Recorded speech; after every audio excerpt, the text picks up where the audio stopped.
s'intéresser au sens mathématique du mot limite, nous allons nous intéresser simplement à sa signification en français.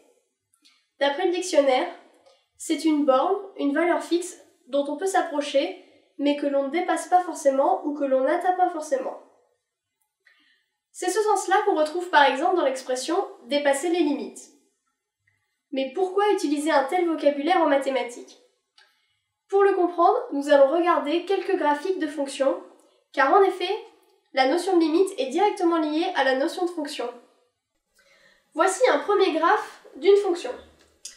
On remarque par exemple ici que lorsque x devient très grand, les valeurs de f de x s'approchent grandement de 1. 1 est donc bien une valeur fixe dont s'approche la fonction. On pourra donc dire que 1 est la limite de la fonction quand x est grand. Ici, on voit que la fonction n'atteint jamais cette valeur 1, mais ça n'est pas toujours le cas. On peut prendre un autre exemple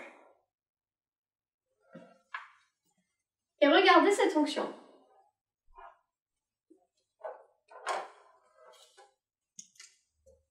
Si on regarde une fonction qui fait comme ça, on voit que là aussi, 1 représente une valeur fixe dont la fonction s'approche. 1 sera encore la limite de cette fonction lorsque x sera très grand, c'est-à-dire lorsque x se rapproche de l'infini. En fait, on a regardé les valeurs de f de x quand x varie.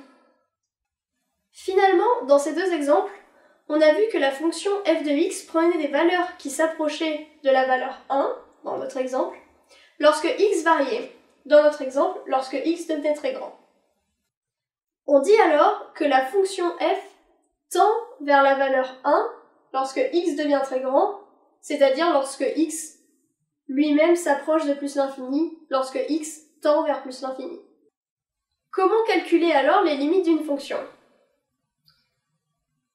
Avant de calculer ces limites, il faut préciser un petit peu notre vocabulaire, car en effet, on a dit que l'on regardait les valeurs de f de x lorsque x variait. Mais qu'entend-on par x varie?